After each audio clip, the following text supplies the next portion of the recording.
India Legal presents Courts Roundup.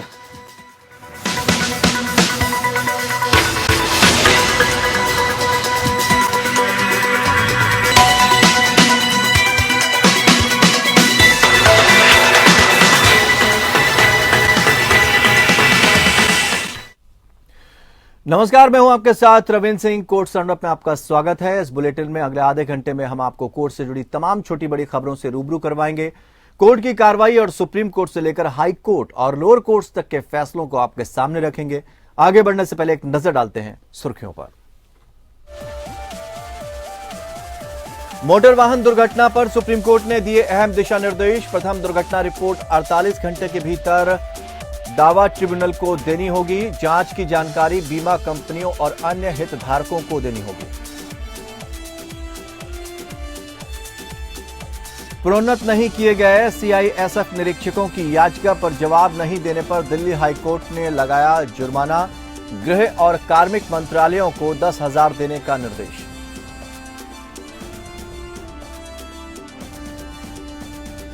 गौशालाओं का संरक्षण है राज्य की जिम्मेदारी।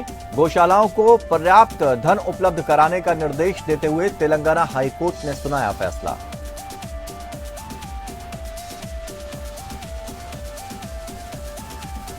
अगर बीमा धारक की दुर्घटना में मृत्यु होती है तो जीवन बीमा पॉलिसी पर कार्रवाई के लिए एफआईआर दर्ज करने की जरूरत नहीं। जम्मू और कश्मीर उच्च न्यायालय ने दिया फैसला।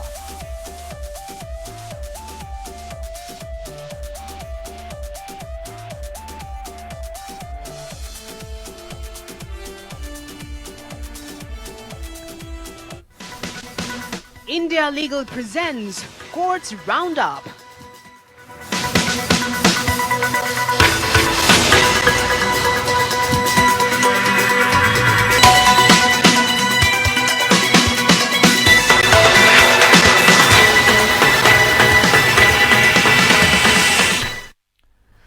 दो 2023 में सुप्रीम कोर्ट के संविधान बेंच के समक्ष कई अहम फैसले लंबित हैं।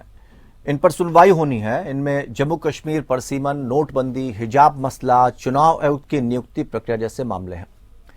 ये मसले जटिल हैं। इनमें कानूनी पेंच भी हैं, जिसके कारण ये संविधान बेंच को रेफर किए गए हैं। साथ में इन मसलों के फैसलों का असर सियासत और लोकसभा और विधानसभा चुनाव पर भी पड़ सकता है। आज हम ऐसे 6 मसले आपके सामने पेश कर रहे हैं।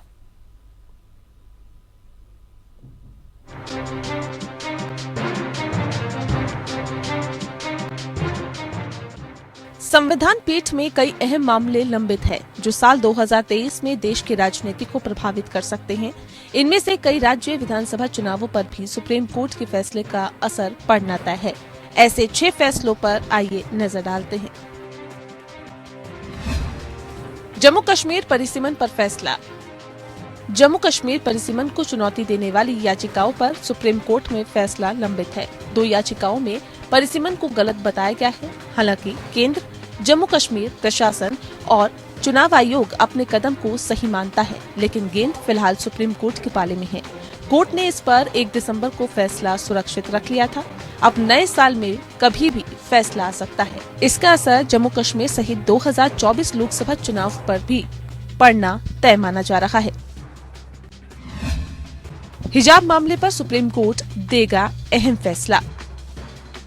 2022 में हिजाब विवाद काफी सुर्खियों में रहा। कर्नाटक के उडुपी में शुरू हुआ विवाद सुप्रीम कोर्ट तक जा पहुंचा। मुस्लिम समुदाय राज्य सरकार के उस फैसले को गलत मानता है, जिसमें हिजाब को शिक्षण संस्थानों में गलत ठहराया गया। कर्नाटक हाई कोर्ट ने बीजेपी सरकार के फैसलों को सही बताया, लेकिन अब फैसला सुप्रीम कोर्ट को करना है। कोर्ट 2023 में इस पर फैसला सुना सकता है। ये काफी अहम रहने वाला है। पूजा स्थल कानून 1991 की व्याख्या करेगा सुप्रीम कोर्ट। पूजा स्थल कानून 1991 पर सुप्रीम कोर्ट फैसला बेहद महत्वपूर्ण है। मथुरा काशी पर विवाद लगातार चल रहा है। एक्ट में बदलाव पर अदालत के फैसले से देश के मंदिर मस्जिद विवाद नए आयाम ले सकता है। 1991 के एक्ट से राम मंदिर को बाहर रखा गया था। राम मंदिर पर सुप्रीम कोर्ट फैसला दे चुका है, लेकिन दक्षिणपंथी लोग काशी मथुरा को लेकर कमर कस रहे हैं। सुप्रीम कोर्ट का फैसला इस लिहाज से बेहद अहम है। चुनाव आयुक्त नियुक्ति प्रक्रिया मामले पर होगा फैसला। 2023 में होने वाला एक और फैसला काफी असर डाल सकता है। डीवाई चंद्रचूड़ के सीजीआई बनने के बाद शीर्ष अदालत ने चुनाव आयुक्त की नियुक्ति को लेकर कई सवाल उठाए। उन पर उसका जवाब आना बाकी है। अगर सुप्रीम कोर्ट का फैसला केंद्र के मुताबिक न रहा तो 2024 में इसका काफी असर पड़ेगा। याचिका में कहा गया है कि ये संवैधानिक पद है, सरकार का दखल इसमें सही नहीं है। याचिका में मांग की गई है कि चुनाव आयुक्त की नियुक्ति उसी तरह होनी चाहिए जैसे सीबीआई या दूसरे अहम पदों पर कमेटी के जरिए नियुक्ति होती है। नोटबंदी पर सुप्रीम कोर्ट का आएगा फैसला। 2016 में हुई नोटबंदी को चुनौती देने वाली 58 याचिकाओं पर सुप्रीम कोर्ट 2023 में फैसला सुना सकता है। संविधान बेंच 7 दिसंबर को मामले की सुनवाई पूरी कर चुकी है। अदालत का फैसला सरकार पर बहुत ज्यादा असर डालने वाला है। कमजोर तबके को आरक्षण पर फैसला लंबित। कमजोर माली हालत वाले वर्ग को दाखिले और नौकरियों में 10% का आरक्षण दिया जाना है। तमिलनाडु सरकार ने सुप्रीम कोर्ट में रिव्यू पिटीशन दाखिल कर कहा है कि इस आधार पर जिन्हें रिजर्वेशन दिया जा रहा है वो इसके सही हकदार नहीं है। सुप्रीम कोर्ट की 5 जजों की संविधान बेंच ने 3-2 के बहुमत से केंद्र के फैसले को सही माना, लेकिन अब उसे द्रमुक की याचिका पर फैसला देना है। Bureau report, APN। मोटर वाहन दुर्घटना पर सुप्रीम कोर्ट ने अहम दिशा निर्देश दिए हैं। ये दिशा निर्देश पुलिस द्वारा पहली दुर्घटना रिपोर्ट दर्ज करने से लेकर मुआवजा तक से संबंधित हैं। स्पेशल पुलिस यूनिट गठन करने को भी कहा गया है। न्यायालय ने राष्ट्रीय विधिक सेवा प्राधिकरण को इस मामले को उठाने और विभिन्न हाईकोर्ट के साथ समन्वय करने का निर्देश दिया।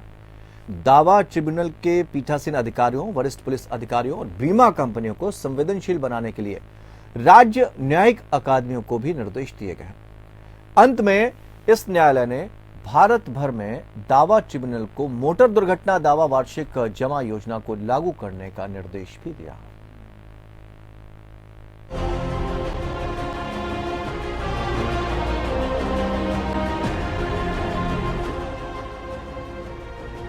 मोटर वाहन संशोधन अधिनियम 2019 और संबंधित नियमों का उचित अनुपालन सुनिश्चित करने के लिए न्यायालय ने सभी राज्यों के पुलिस विभाग को 3 महीने के भीतर प्रत्येक पुलिस स्टेशन में एक स्पेशल यूनिट और प्रशिक्षित पुलिस अधिकारियों को तैनात करने का निर्देश दिया है। इसके अलावा मोटर दुर्घटनाओं से संबंधित मामलों से निपटने के तरीके पर बेंच द्वारा पुलिस और बीमा कंपनियों को जारी किए गए प्रमुख दिशा निर्देश यहाँ दिए गए हैं। किसी सार्वजनिक स्थान पर किसी मोटर वाहन द्वारा सड़क दुर्घटना की सूचना प्राप्त होने पर संबंधित थाना अध्यक्ष मोटर वाहन संशोधन अधिनियम की धारा 159 के अनुसार कार्यवाही करें। मोटर वाहन संशोधन नियमावली 2022 के मुताबिक FIR दर्ज करने के बाद जांच अधिकारी को प्रथम दुर्घटना रिपोर्ट 48 घंटे के भीतर दावा ट्रिब्यूनल को देनी होगी। अंतरिम दुर्घटना रिपोर्ट और विस्तृत दुर्घटना रिपोर्ट भी निर्धारित समय सीमा के भीतर दावा ट्रिब्यूनल के समक्ष दायर की जानी चाहिए। पंजीकरण अधिकारी को वाहन के रजिस्ट्रेशन, ड्राइविंग लाइसेंस, वाहन की फिटनेस, परमिट और अन्य सहायक मुद्दों को वेरीफाई करना चाहिए और पुलिस अधिकारी के समन्वय में दावा ट्रिब्यूनल के समक्ष रिपोर्ट प्रस्तुत करनी चाहिए। फ्लो चार्ट और अन्य सभी दस्तावेज जैसा कि नियमों में निर्दिष्ट है या तो स्थानीय भाषा या अंग्रेजी भाषा में होंगे। जांच अधिकारी कार्रवाई के संबंध में पीड़ितों अथवा कानूनी प्रतिनिधियों, चालकों, मालिकों, बीमा कंपनियों और अन्य हितधारकों को सूचित करेगा और ट्रिब्यूनल के समक्ष गवाहों को पेश करने के लिए कदम उठाएगा। पुलिस थानों को दावा ट्रिब्यूनल से जोड़ने वाले वितरण मेमो हाईकोर्ट के रजिस्ट्रार जनरल द्वारा समय समय पर जारी किए जाएंगे यदि पहले से जारी नहीं किए गए हैं। दावा ट्रिब्यूनल को निर्देशित किया जाता है कि वे उचित और सही मुआवजा देने के इरादे से बीमा कंपनी के नामित अधिकारी के प्रस्ताव की जांच करें। इस तरह की संतुष्टि दर्ज करने के बाद निपटान को MV संशोधन अधिनियम की धारा 149(2) के तहत दर्ज किया जाना चाहिए, जो दावेदारों को या उनकी सहमति के अधीन है। यदि दावेदार इसे स्वीकार करने के लिए तैयार नहीं है तो सुनवाई के लिए एक तारीख तय की जानी चाहिए और दस्तावेजों और अन्य सबूतों को देने की मांग करने की अनुमति दी जानी चाहिए। कोर्ट ने जनरल इंश्योरेंस काउंसिल और सभी बीमा कंपनियों को MV संशोधन अधिनियम की धारा 149 के शासनादेश और नियमों का पालन करने के लिए उचित निर्देश जारी करने का निर्देश दिया। बीमा कंपनी द्वारा देयता पर विवाद करने पर दावा ट्रिब्यूनल स्थानीय आयुक्त के माध्यम से साक्ष्य दर्ज करेगा। ऐसे स्थानीय आयुक्त की फीस और खर्च बीमा कंपनी द्वारा वहन किया जाएगा। Bureau report.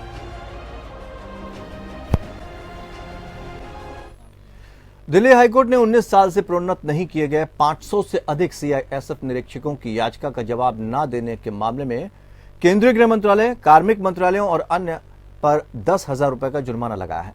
5 साल में प्रोन्नति के प्रावधान के बावजूद इन सीआईएसएफ निरीक्षकों को पिछले 19 साल में प्रोन्नत नहीं किया गया है।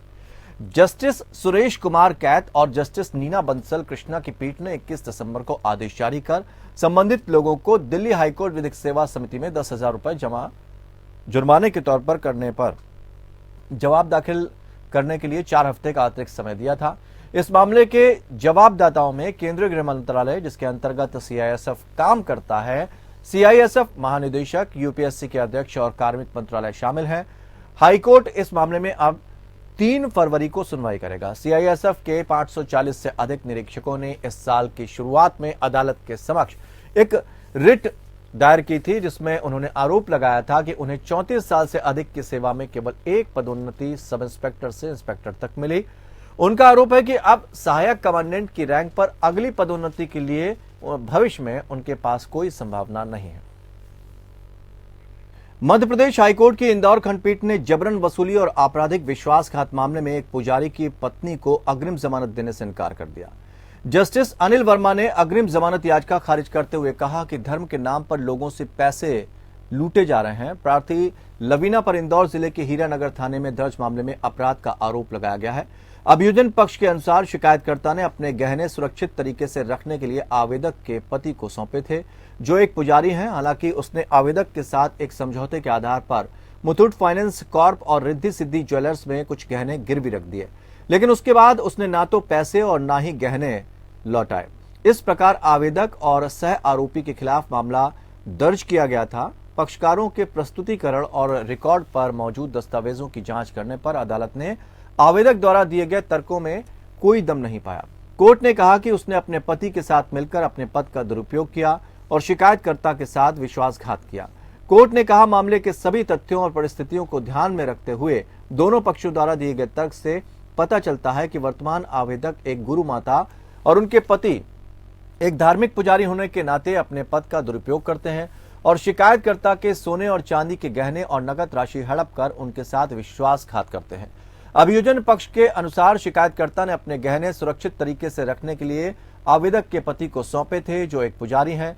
हालांकि उसने आवेदक के साथ एक समझौते के आधार पर मुथूट फाइनेंस कॉर्प और रिद्धि सिद्धि ज्वेलर्स में कुछ गहने गिरवी रख दिए, लेकिन उसके बाद उसने ना तो पैसे और ना ही गहने उसे लौटाए। इस प्रकार आवेदक और सह आरोपी के खिलाफ मामला दर्ज किया गया था।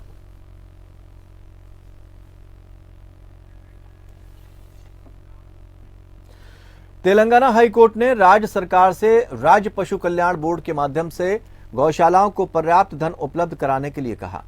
कोर्ट ने कहा कि गौशालाओं की देखभाल और रखरखाव मुख्य रूप से राज्य का कार्यकारी कार्य है। चीफ जस्टिस उज्ज्वल भुइयां और जस्टिस सीवी भास्कर रेड्डी की पीठ ने दायर एक जनहित याचिका पर पारित किया, जिसमें राज्य सरकार को राजकीय गौशालाओं में रखी गई गायों और अन्य जानवरों के लिए दवाओं के अलावा हरी घास और चारे का प्रबंध करने का निर्देश देने की मांग की गई। साथ ही जिसके लिए गौशालाओं को धन आवंटित करने के लिए निर्देश देने की मांग की गई थी।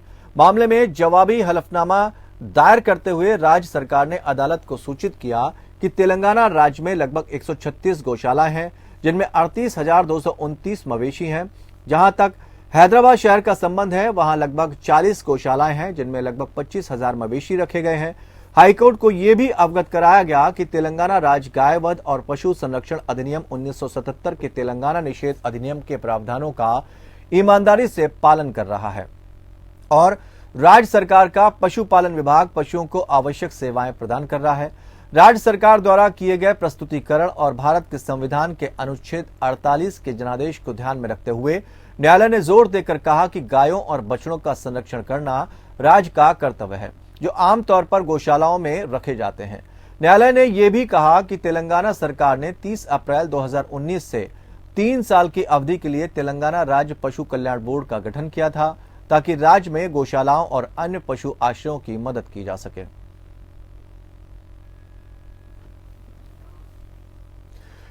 बॉम्बे हाईकोर्ट ने फैसला सुनाया कि जहां एक क्लॉज निर्धारित करता है कि पक्षकारों को आर्बिट्रेशन के लिए भेजा जा सकता है, क्लॉज आर्बिट्रेशन एग्रीमेंट का गठन नहीं करता, इस तथ्य के बावजूद कि क्लॉज आर्बिट्रेटर के निर्णय को बाध्यकारी बनाता है। न्यायालय ने कहा कि क्लॉज ने केवल भविष्य की संभावना और विवादों को आर्बिट्रेशन के लिए संदर्भित करने के विकल्प पर विचार किया। जस्टिस भारती डांगरे की पीठ ने कहा कि एक बार पक्षकार को आर्बिट्रेशन के लिए नहीं भेजे जाने का विकल्प उपलब्ध कराया जाता है तो आर्बिट्रेशन एग्रीमेंट की अनिवार्य प्रकृति समाप्त हो जाती है। कोर्ट ने कहा कि पक्षकारों के बीच पत्राचार का आदान प्रदान एग्रीमेंट की शर्तों के तहत पक्षकारों के स्पष्ट इरादे को खत्म या पार नहीं कर सकता। न्यायालय ने कहा कि विवाद उत्पन्न होने के बाद पक्षों के बीच पत्राचार या न्यायालय के समक्ष उठाए गए किसी भी विवाद का कोई महत्व नहीं है अगर पक्षों के बीच एग्रीमेंट विवादों को आर्बिट्रेशन के लिए संदर्भित करने का इरादा नहीं दर्शाता है। याचिकाकर्ता जीटीएल इंफ्रास्ट्रक्चर लिमिटेड और प्रतिवादी के पूर्ववर्ती यानी वोडाफोन एसआर लिमिटेड वीईएल ने मास्टर सर्विस एग्रीमेंट किया। मास्टर सर्विस एग्रीमेंट के तहत पक्षकारों के बीच को विवाद होने के बाद याचिकाकर्ता ने आर्बिट्रेशन क्लॉज का आह्वान किया और मध्यस्थता और सुलह अधिनियम 1996 के तहत बॉम्बे हाईकोर्ट के समक्ष आर्बिट्रेटर की नियुक्ति की मांग करते हुए याचिका दायर की। खंडपीठ ने फैसला सुनाया कि विवादों को आर्बिट्रेटर को संदर्भित करने के लिए सहमति व्यक्त करने वाली पक्षकारों का इरादा अनिवार्य है, जिसमें विफल होने पर आर्बिट्रेटर के पास कोई अधिकार क्षेत्र नहीं है। यह कहते हुए कि पक्षकारों के बीच कोई वैध आर्बिट्रेशन एग्रीमेंट नहीं था, अदालत ने याचिका खारिज कर दी।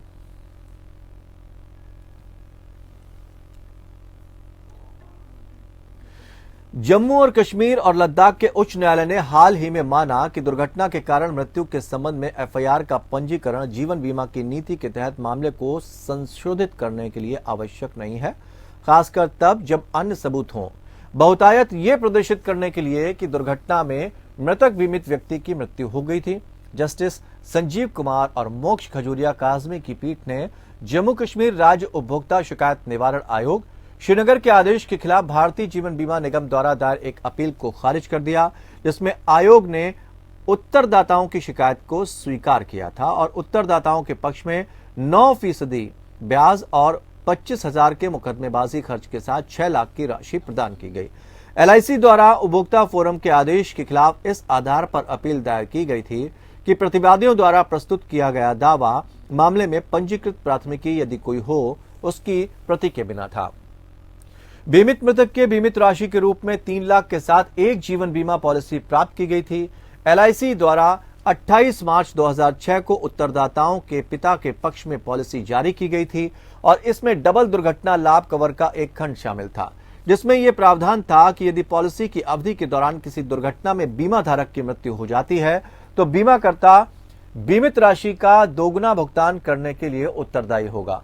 बीमा पॉलिसी की वैधता के दौरान बीमित व्यक्ति दुर्घटनावश अपने घर के बरामदे से गिर गया और उसे सिर में घातक चोटें आईं और उसने अस्पताल ले जाते समय दम तोड़ दिया।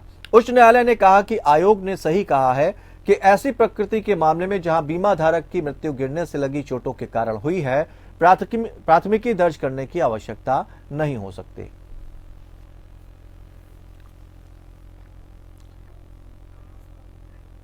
दिल्ली उच्च न्यायालय ने इस साल अपने विधि स्नातक पाठ्यक्रम में प्रवेश के लिए अपनाए गए सीट पैटर्न आवंटन में मनमानी का आरोप लगाने वाली एक याचिका पर दिल्ली विश्वविद्यालय से जवाब मांगा है। याचिकाकर्ता ने दावा किया कि सामान्य श्रेणी की मेधा सूची में आने वाले छात्रों से ज्यादा अंक हासिल करने वाले आरक्षित वर्ग के छात्रों को सामान्य श्रेणी में नहीं डाला गया, जो आरक्षण की मूल भावना के खिलाफ है और आरक्षित श्रेणी के ज्यादा छात्रों को दाखिला लेने से रोकती है। एलएलबी प्रवेश परीक्षा में शामिल होने वाले याचिकाकर्ता ने तर्क दिया कि वो आरक्षित अन्य पिछड़ा वर्ग या ओबीसी श्रेणी के तहत प्रवेश पाने के लिए अन्य प्रकार से पात्र था, लेकिन इस तरह के सीट आवंटन के कारण वो दाखिला लेने में असमर्थ था। न्यायमूर्ति विकास महाजन ने हाल में दिल्ली विश्वविद्यालय को नोटिस जारी कर उसे जवाब दाखिल करने के लिए समय दिया। अदालत ने कहा कि आरक्षित श्रेणियों के तहत एलएलबी कोर्स में 21 दिसंबर के बाद किया गया कोई भी प्रवेश याचिका के परिणाम के अधीन होगा। इस मामले में अगली सुनवाई 23 जनवरी को होगी।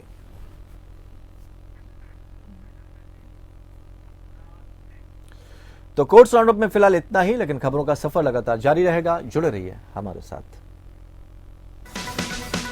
India Legal presents Courts Roundup.